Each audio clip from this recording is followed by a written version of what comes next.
بسم اللہ الرحمن الرحیم۔ ناظرین، ہم پہلے والی ویڈیو کے دوسرے حصے کے ساتھ حاضر ہیں۔ ہم ذکر کر رہے تھے عادل شاہی دور کے شعراء کا، تو ابراہیم عادل شاہ کا ذکر ہوا کہ اس کو فنون لطیفہ سے بہت دلچسپی تھی۔ اس نے کتاب نورس لکھی جس میں راگنیوں اور راگوں کے نام بھی لکھے، اور ان راگنیوں کے تحت اس نے بہت سے گیت بھی لکھے۔ وہ خود بہت اچھا شاعر تھا اور موزوں کلام کہتا تھا۔ اس کے بعد عبدل اس زمانے کا بہت اہم شاعر ہے۔ عبدل کے حالات زندگی ہمیں میسر نہیں ہیں، لیکن یہ معلوم ہو سکا کہ ان کا نام یا عبد القادر تھا یا عبد المغنی ان کا نام تھا۔ ان کی ایک مثنوی جو منظر عام پر آئی ابراہیم نامہ ہے۔ ابراہیم نامہ 700 سے زائد اشعار پر مشتمل ہے، اور یہ بادشاہ ابراہیم جس کا ابھی پہلے ذکر ہوا ابراہیم عادل شاہ کا، اس کے حالات زندگی پر مشتمل ہے۔ اگرچہ یہ عادل شاہ کی مکمل سوانح عمری نہیں ہے، لیکن اس کی زندگی کے بہت سے اہم واقعات اس مثنوی میں آ گئے ہیں۔ یہ اس عہد کی ایک جیتی جاگتی تصویر ہے۔ وہاں کے رسم و رواج، تہذیب، تمدن، کلچر، عمارات، لباس، وہ ساری چیزیں اس مثنوی میں ان کا تذکرہ موجود ہے۔ عبدل کے بعد صنعتی بیجاپوری بہت اہم شاعر ہے۔ اس کی 2 مثنویاں ملتی ہیں، قصہ تمیم انصاری اور دوسری مثنوی گلدستہ۔ گلدستہ ایک عشقیہ مثنوی ہے، لیکن قصہ تمیم انصاری جو ہے یہ ایک صاحب حضرت تمیم انصاری تھے، جن کے بارے میں کہا جاتا ہے کہ وہ گھر سے غائب ہو گئے اور طلسمات میں گھر گئے۔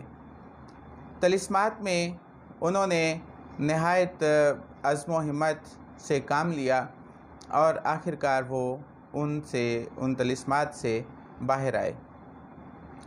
تو ناظرین، اس مثنوی میں قصہ تمیم انصاری میں ان کی بہادری کے واقعات اور ان کے مصائب آلام کا ذکر کیا گیا ہے۔ اس کے بعد ملک خوشنود ایک بڑا اہم شاعر ہے اس دور کا۔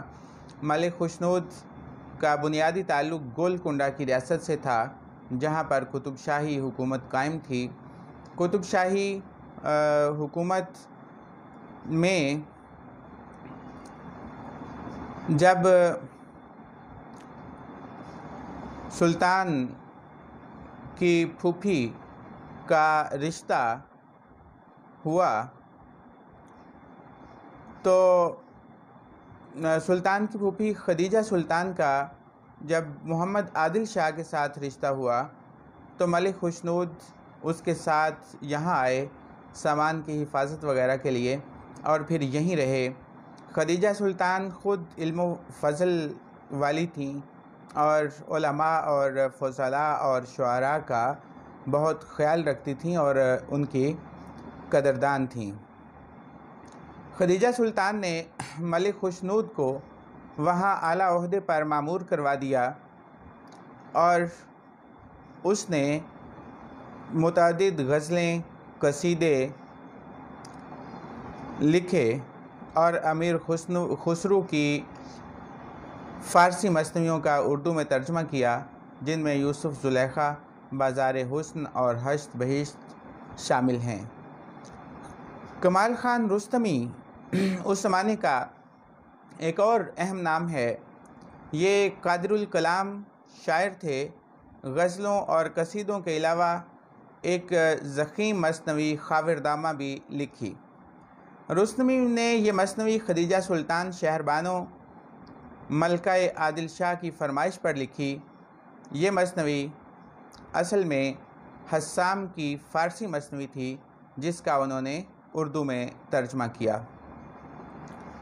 اس مثنوی میں حضرت علی رضی اللہ تعالیٰ عنہ کی ایک فرضی داستان بیان کی گئی ہے، جس میں جنوں اور پریوں سے ان کے مقابلے بیان کیے گئے ہیں اور ان کا مقصد تبلیغ اسلام ہے۔ یہ مثنوی کئی اعتبار سے اہم ہے کہ یہ اردو کی پہلی رزمیہ مثنوی ہے۔ یہ مثنوی بہت ضخیم ہے اور عادل شاہی حکمران کی تہذیب اور معاشرت کے مرقع پیش کیے گئے ہیں۔ اسلوب بیان سادہ اور سلیس ہے۔ یہ مثنوی 24,000 اشعار پر مشتمل ہے۔ اس کے بعد اگلے شاعر اس زمانے کے حسن شوقی ہیں۔ شیخ حسن نام تھا اور شوقی تخلص کرتے تھے۔ ان کے حالات زندگی بھی ہم تک نہیں پہنچے، لیکن ان کی 2 مثنویاں ملتی ہیں، فتح نامہ نظام شاہ اور میزبانی نامہ۔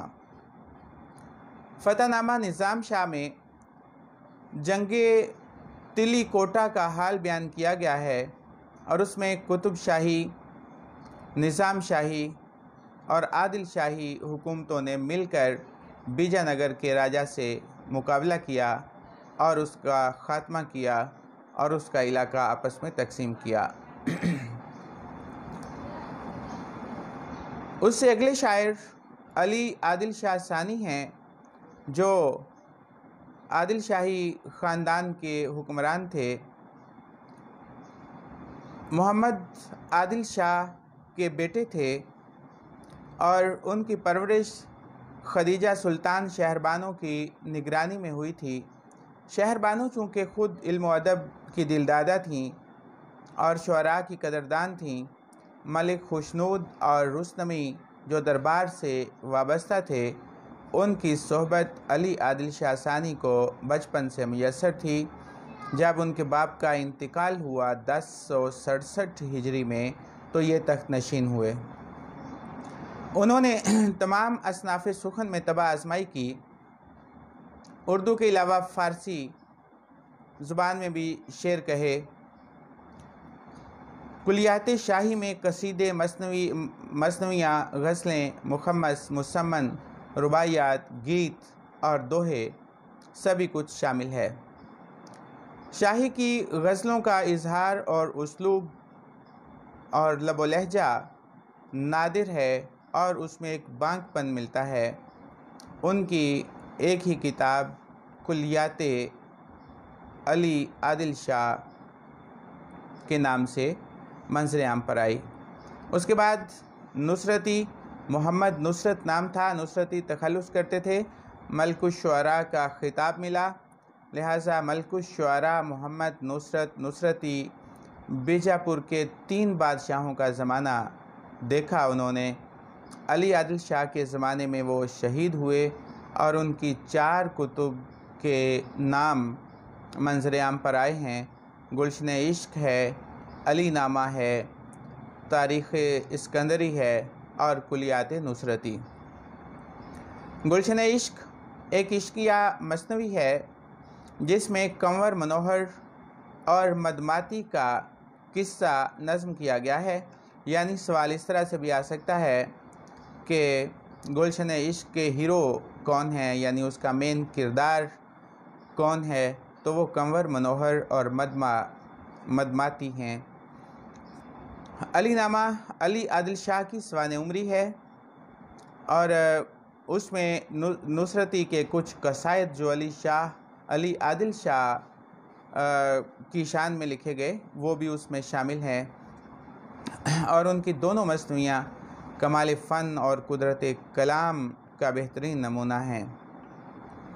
مثنوی اسکندر نامہ میں سکندر عادل شاہ کی وفات پر عادل شاہی اور شیواجی کی فوجوں میں جو لڑائی ہوئی اس کا ذکر ہے۔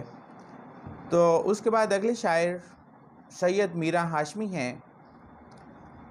سید میرا ہاشمی، ان کا نام سید میرا تھا، ہاشمی وہ خاندانی طور پر تھے۔ علی عادل شاہ ثانی کے عہد کے وہ شاعر تھے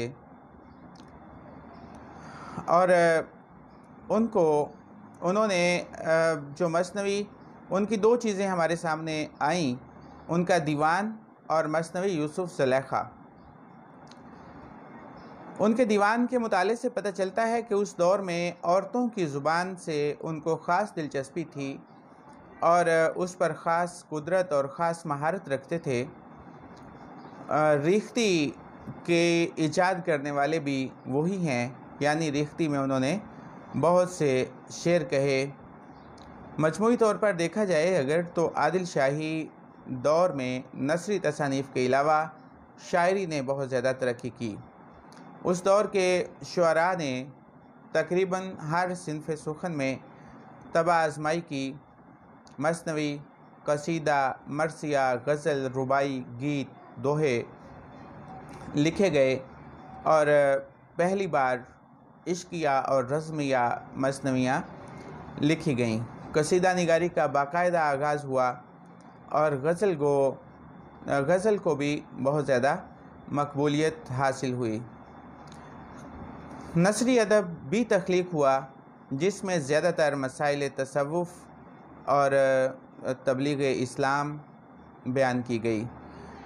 ناظرین، ہمارا اگلا موضوع ہوگا قطب شاہی دور، جس کے لیے ہم انشاءاللہ کل حاضر ہوں گے۔ بہت بہت شکریہ۔ السلام علیکم۔